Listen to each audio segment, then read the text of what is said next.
back in action. Actually, I'm going to break down the deck real quick, do kind of a deck explanation. It's kind of stinking when I was on break. I mean, I'm at about an 80% win rate with this deck right now. So I'm going to do like a little YouTube one on it, and I'm going to use this video. So here's what I'm going to do. I want to look at this deck and kind of explain it. What it is, okay? So mid-range hunter. Don't run into a lot of them. I ran into, in the last 3 days, maybe 2. Alright, if you notice, I have a lot of situational cards. Loatheb is situational, very situational, right? Cult Master, very situational. Hound Master, very situational. Unleash the Hound is very situational. Kill Commander, you know, you need a Beast out. Animal Companion, it's good all the way around. Knife Juggler, kind of situational. Ironbeak Owl, situational. Snake Trap, situational. Explosive Tap, situational. Hunter's Mark, situational, right? But with all these cards, if you look at them, I don't have any 1-drops, right? No 1-drops. The only 1-drop I would want in here is my, where is it? This one right here, the Web Spinner. I ran it. I just didn't find any value in it. It doesn't win me games. It doesn't. I don't have enough Beast synergy requirements in this deck to run it. I mean, it's good in a Beast deck, most of them, because it's a 1/1. It's a 1-drop 1/1 with a card draw. And it's always a Beast, so it helps. But people say, oh, well, it's synergized with your Beast. But if you look, what do I need synergy with Beast? 1 card in here, right? The only one that requires Beast synergy is this, and I use this just to get the taunt. And I get that synergy off of my Animal Companions, my Ironbeak Owl, and my Haunted Creepers, and then my Snake Traps. So another 1-drop's not going to save that. It's not a game winner. I mean, yes, you can get some cool beasts off it, right? But just not enough. I didn't have room for the slot. Okay, so let's go through the deck. You can see we have a lot of lower cost minions. What that does, it helps us. What's the biggest thing on the fucking ladder right now? Face Hunter, right? I can outface the Face Hunter. I can stay ahead of him. I can control the board, get control of the board early, especially with this bad boy right here. I can steal their trap. That's huge. If you can steal Explosive Trap from a Face Hunter, it's huge. I have Freeze Traps to put shit back in their hand, get them behind, I control the board, and I can do it that way. I mean, yeah, I still lose to them, but I'm definitely over 50% against Face Hunter. I don't mind. If I run into Face Hunter, it's not like, oh shit, Face Hunter, here we go. I mean, yeah, by turn 3, you realize, oh fuck, we're dead, right? But no, when I go against a Face Hunter, which is 90% of the time, if it's a Hunter, 95% of the time, I'm okay with it, because I do have a pretty good win record against them. But we'll run through the deck real quick. Okay, Hunter's Mark. You need them. It's so helpful. All the big minions, right? It's kind of like a cheap version of Big Game Hunter, really, right? Especially, you know, it combos well with my Unleash the Hounds. So I spend 3 mana and I kill any creature in the game, right? Unless it has a shield or something. So enough said on that. But only 1 of them. 2 of them's too much. Explosive Trap. Again, 1, because it works good against 2 decks. It works good against Face Hunter and Zoo. Other than that, it really doesn't work that way. But it's just enough, and I have the Mad Scientist to get it out, or I can play it, and I also have the ability to steal someone else. So it works good, and it works a little bit good against Mech Mage, right? Freezing Trap, enough said. I love this card. You know, if they play a Sludge Belcher on turn 5, they attack with it on turn 6, it gets picked back in their hand, they get to play it turn 7 for 7 mana, so it costs them 12 mana to play a 5 mana card, and it burned up 2 of their turns. That's huge, and it cost me 2 mana. I mean, it took them 2 entire, 12 mana to play 1 card. So it's, and I mean, there's so many situations where, I mean, it does go against it every now and again. They'll rush it in with an Ironbeak Owl, and they get to reuse it, or something that has a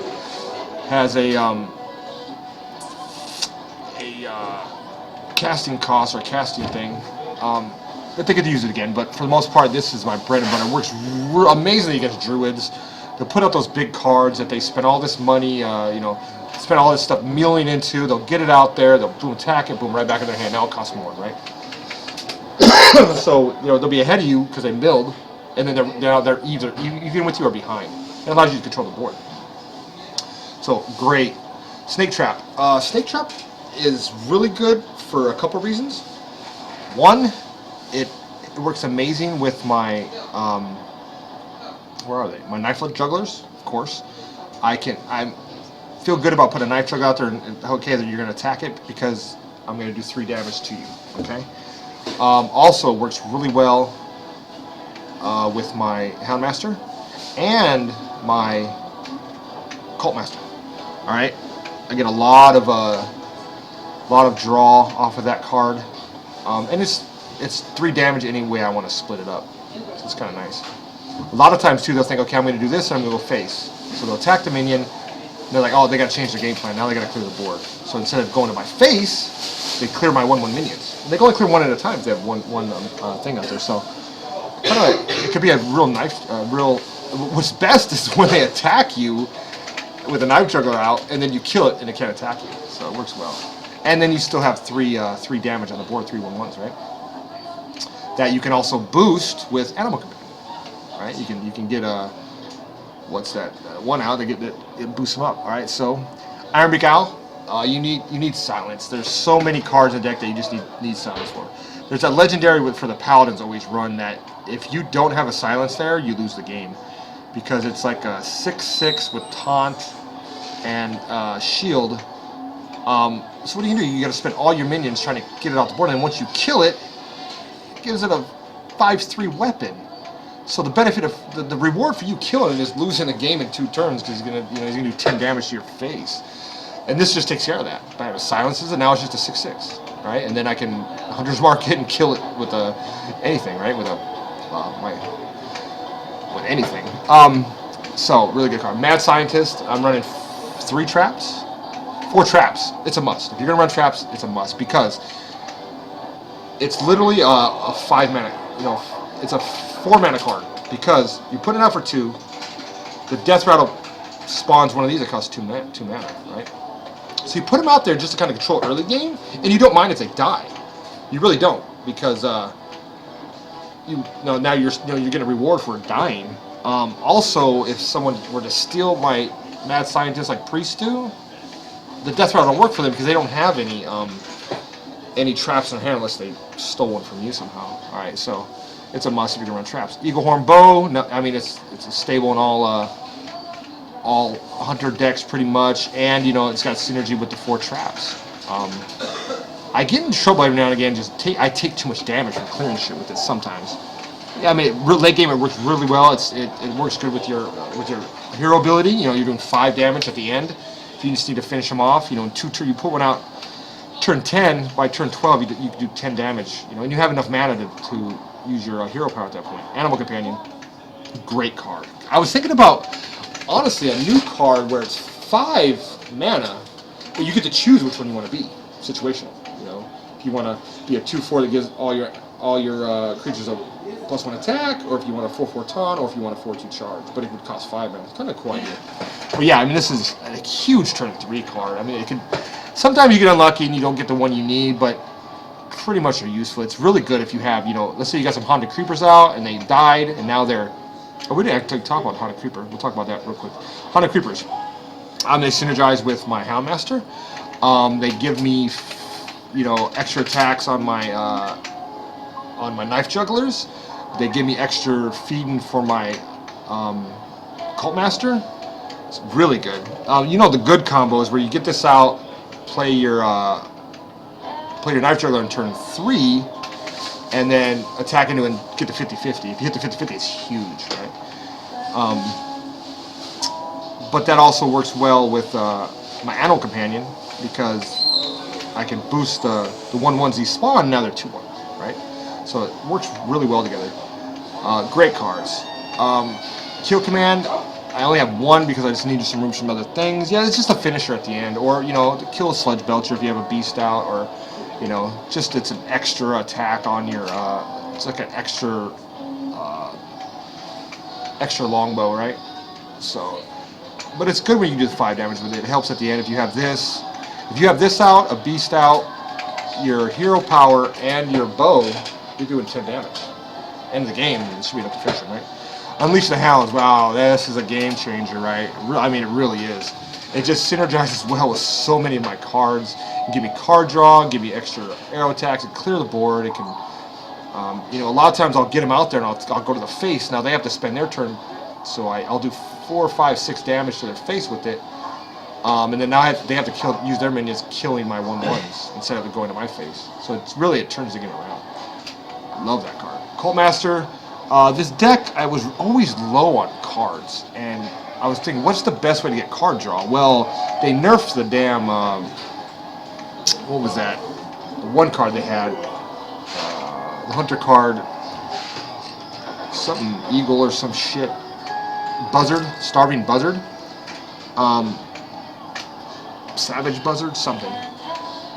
They nerfed it, made it a 5 mana, 5/2, some bullshit. It's just unplayable now. You just can't play it. The only combo you can use to play it again is if you have Snake Trap. Put it out there, have your Snake Trap out there, they attack it, you get 3 card draw. But that's the only scenario I think where you can play that. You can't play with the Unleash the Hounds anymore. So this, I mean, I can get 4 or 5 cards off this one card, and it's worth it as a 4 drop. Plus, you know, it's a 4/2, so that's if you're gonna kill you, it's almost like you're gonna kill the creature you're attacking with, or 4 to the face is nice too. Our Houndmaster, 1 in the deck. Works good. Taunts. Turns my 1/1 into a 3/3 and puts a 4/3 on board. And that's huge. It's like getting a 2/2 and a 4/3 for 4 mana. And a taunt, so really good. The only thing is it's not a beast. It'd be nice if it was a beast. Keldon Mystic. The reason why I put this in my hand is because a lot of people were using these. They were still in my traps, and it just changed the game. I was way over here, you guys probably didn't see me. It changed the tempo of the game when you get a trap stolen, because if you got to think about it, if you put it down there for 2 mana, and then they steal it, and they play it on their board instantly, that's 2 mana. So that's a 4 mana turnaround. Plus they have a 4/3? So it's a 4/3 for 4, but you get 4 mana of value. And that's huge. And now I go to attack it and kill your 4/3, and then you send whatever I have back to my hand. It costs me 2 more if it's a frozen trap, right?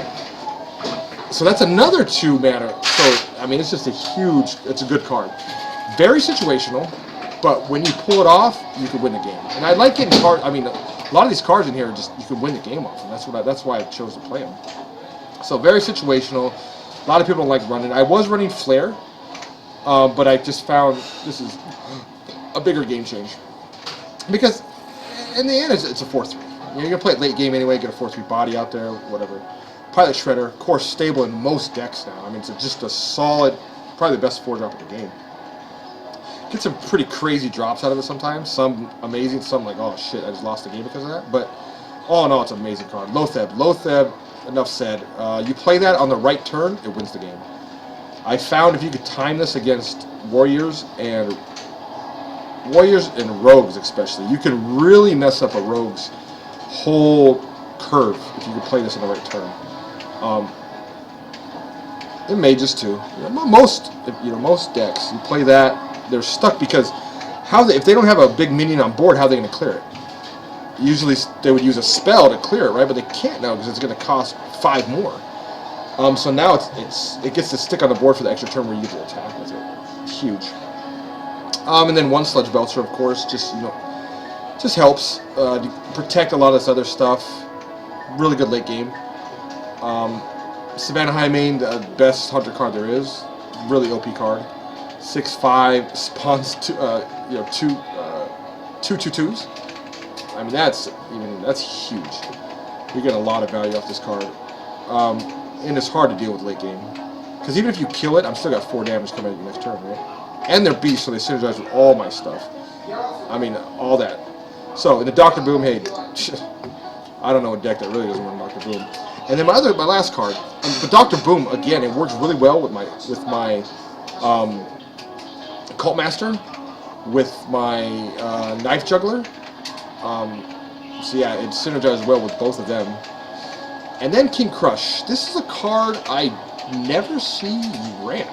I haven't ran into this card on ladder, and I can't even remember last time I ran into it. And I don't know why. They say, well, you can only play it so late in the game, man.